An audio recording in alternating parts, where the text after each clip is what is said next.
Hello, everybody. Hello. There should be this ad. Hello, shampoo. Hello.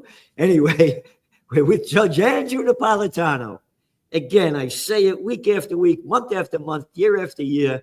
Nobody anywhere in the United States that knows and respects the Constitution and the Bill of Rights like Judge Andrew Napolitano, former Supreme Court judge in New Jersey. And they're gone. Our rights keep getting stolen from us day by day, week by week, year after year. And it's not America, it's the USSA, the United Soviet States of America. Judge, thanks for being here. And you have an article coming out, what's going on down there in Texas about these Democrats leaving there because they want to do a little repositioning of the areas so that the Republicans could get more votes and Trump could get more Republicans into the House. So what's going on over there? Well, Trump's people have asked the legislature of the state of Texas to redistrict congressional districts so as to extract about 4 or 5 more Republican members of the House. Trump is terrified of the thought of the Democrats taking control of the House in the 2026 midterm elections. It is unprecedented, but not illegal, to do a redistricting midstream. I mean, they do it every 10 years after the decennial census in years ending in 0. And there's no law prohibiting them from doing it now, but it's unprecedented. It will probably result in Democratic states like Illinois, California, New Jersey doing the same thing, and it'll be a net loss to the Republicans. But what's happening in Texas is the lower house has a rule that requires 2/3 of the members on the floor in order for them to conduct any business. The Republicans have an overwhelming majority, but not 2/3. So the only way the Democrats can prevent this redistricting from happening is not to go on the floor. If they are in the state house but not on the floor, the state police will drag them to the floor. If they're in the state of Texas but not in the state house, the state police, called the Texas Rangers, will arrest them and bring them to the state house. If they're outside the state of Texas, then there's nothing that Governor Abbott and his police department can do about it. So without taking sides in this dispute, I decided to write on a fundamental liberty that we all have, which is the freedom of travel. The government cannot arrest you or stop you from crossing interstate lines, because just as you have the right to religion, assembly, speech, self-defense, privacy, you have the right to travel. Now, all of our rights are being impaired by the government. But if the government follows the Constitution, it has to allow these people to travel wherever they want. That's the article in a nutshell. I have no illusions about fidelity to the Constitution. We have not put the Constitution in the hands of people who have safeguarded it. On the contrary, we put it in the hands of people who choose government over liberty. James Madison, who wrote the Constitution, made it very clear he chose liberty over government. But we're in an inversion now. We don't have the Madisonian system any longer. Under James Madison, the federal government could only do that which is expressly authorized in the Constitution. From and after Woodrow Wilson, the federal government can do whatever there's a national political will for, except that which is prohibited in the Constitution. It's the opposite of what Madison gave us. That's where we are today. You said the government chooses what was it? Chooses the government over liberty. The people in whose hands we repose the Constitution for safekeeping.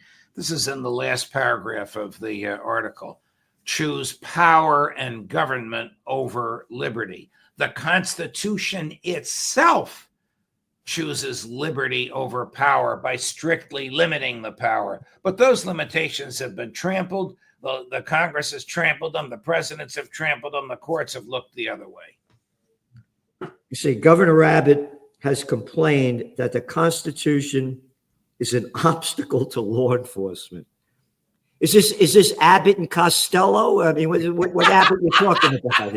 Nicely put.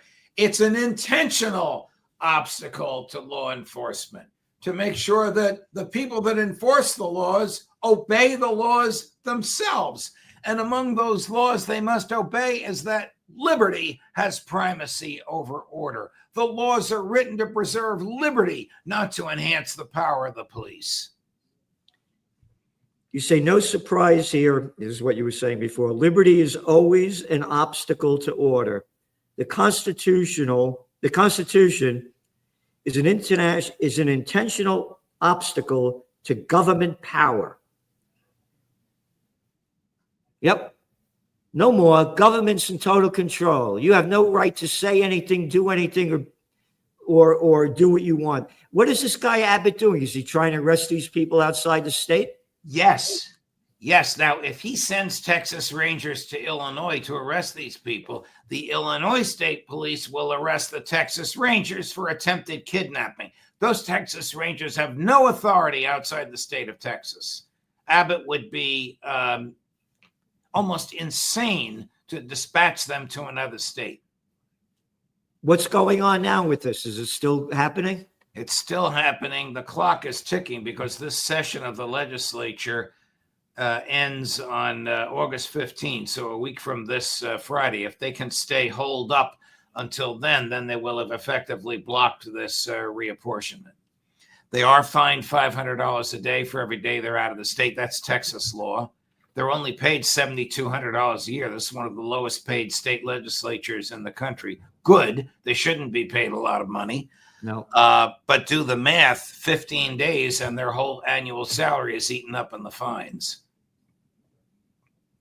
So I don't know how it ends. The last two times this happened, their spouses and children and their bosses at work begged them to come home, and they came home. Well, this country's turned to crap, I got to tell you. Hey, Judge, here's the cover of the magazine this week.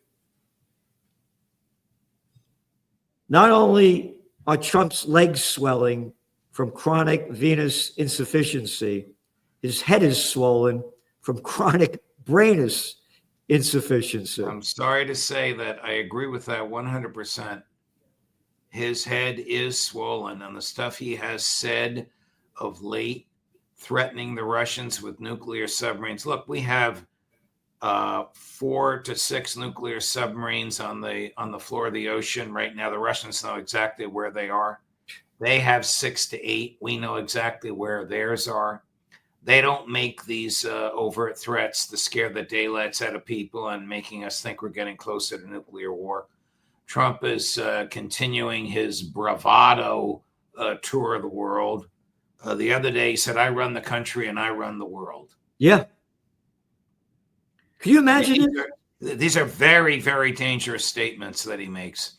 He directed Pete Hegseth, the Secretary of Defense, to send nuclear-armed warheads to Great Britain. Why? Why does Great Britain need American nuclear-armed warheads? Some of my friends are saying, don't worry about it. They can't use them without our consent. Yeah, but the person that gives the consent is unhinged. Trump. This is terrible what's going on. Right in front of everybody's I have a very good friend, and we started talking about, started going out, talking down about Russia. I said, do you know anything about how the Ukraine war started? He said, no.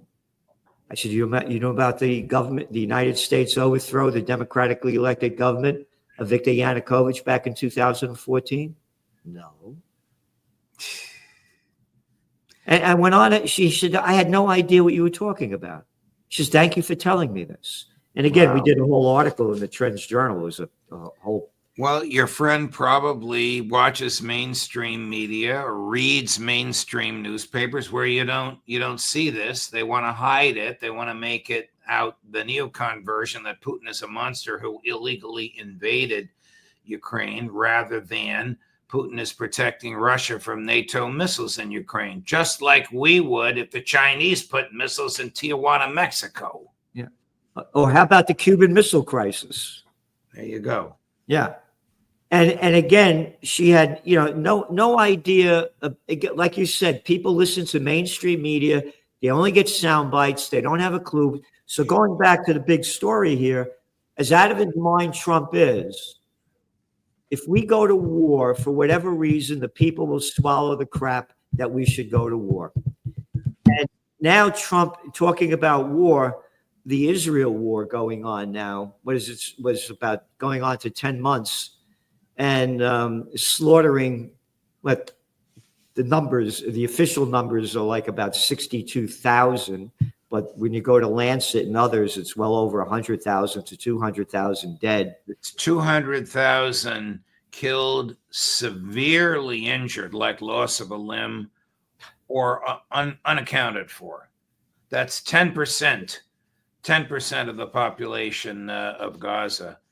A member of the Knesset and a member of the House of Representatives, I don't remember the Knesset guy's name, but the guy in the House is named Randy Fine, a Republican from Florida, have openly supported starvation as a tool of ridding Gaza of the Gazans. Yep. Yeah, we wrote about that in the Trends Journal. And going back to Trump,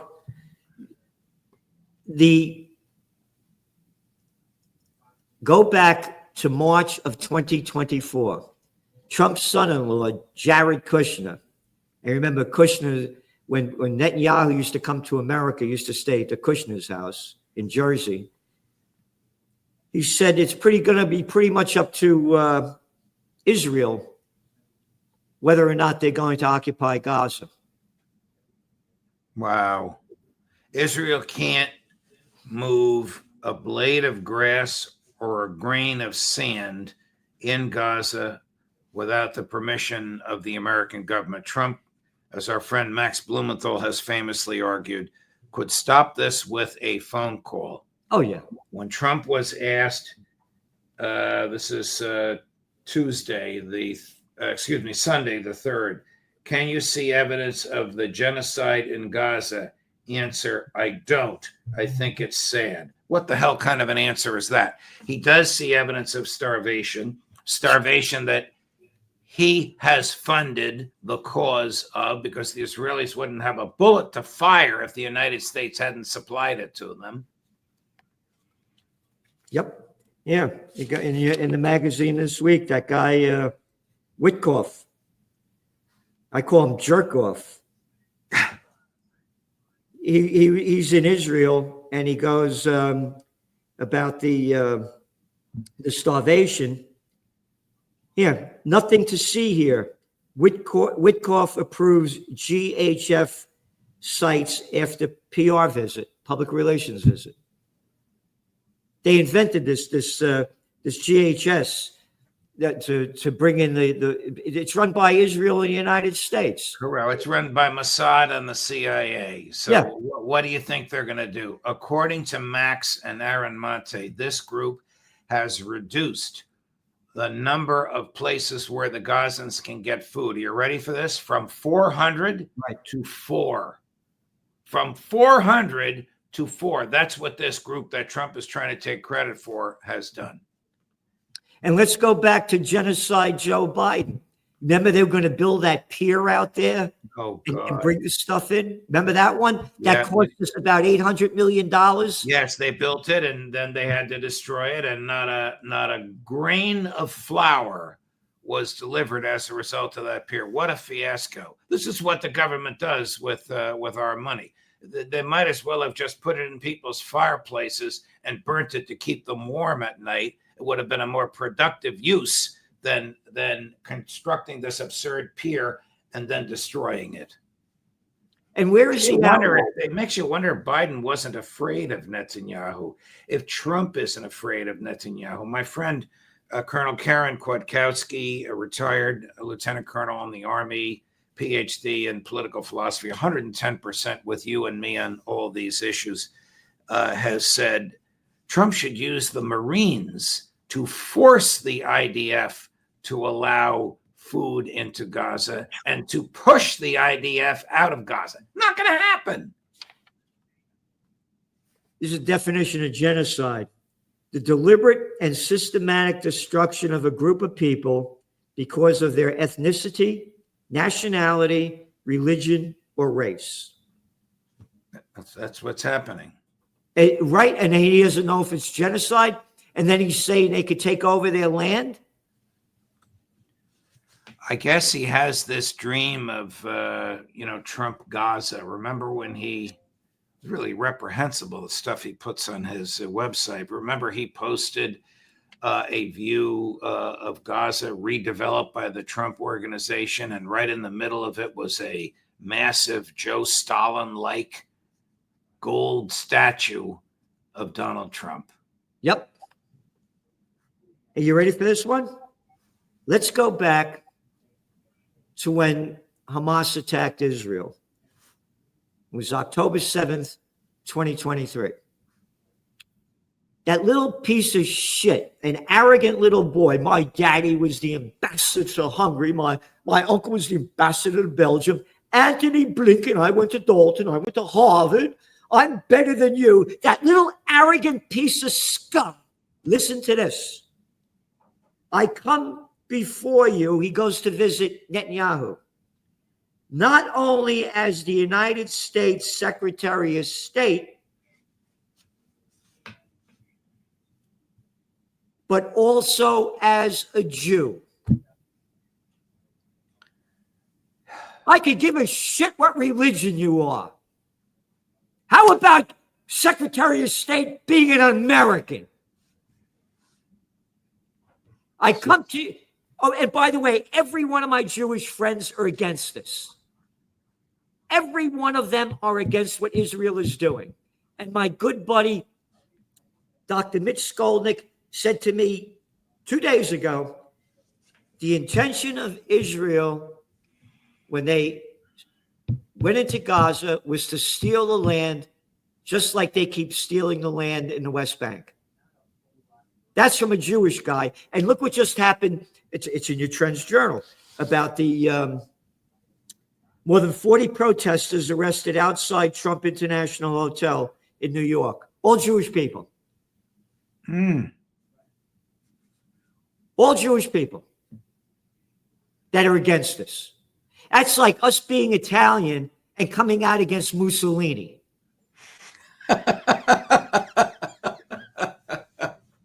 Right? Yeah. Are we anti-Italian? So don't call me an anti-Semite. It has nothing to do with their religion.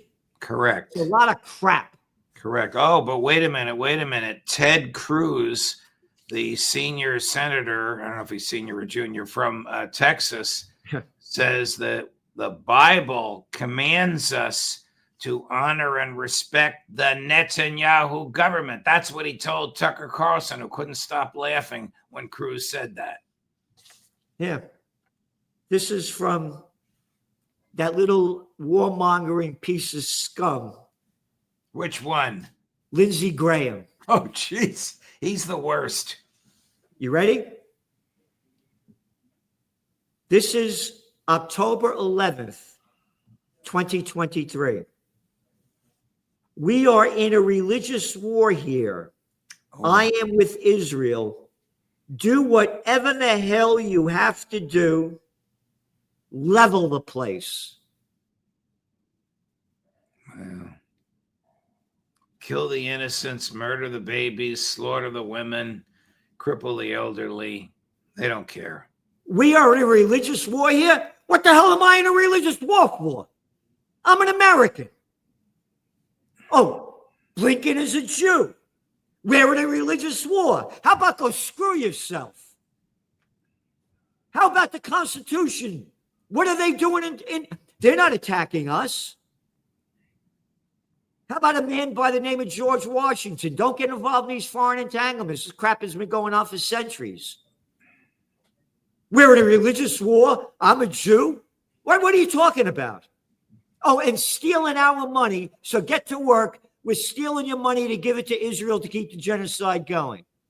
You know, it's even worse than you're portraying it, because the same thing is happening now without the I am a Jew argument, since the Secretary of State is Catholic, Marco Rubio. Yes. But his behavior is identical to that of his predecessor.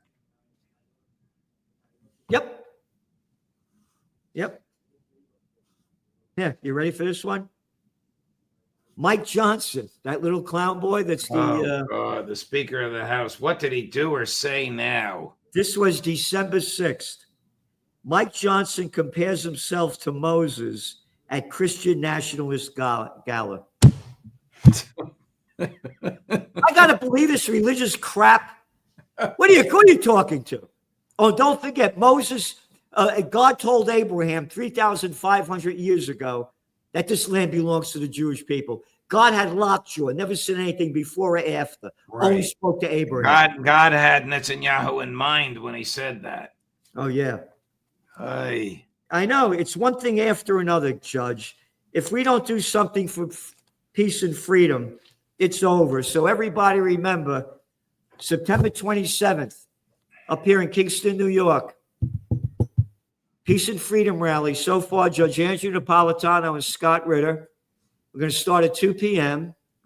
And if you really want to know what's going on in the international world with the facts and the data, you got to watch Judging Freedom.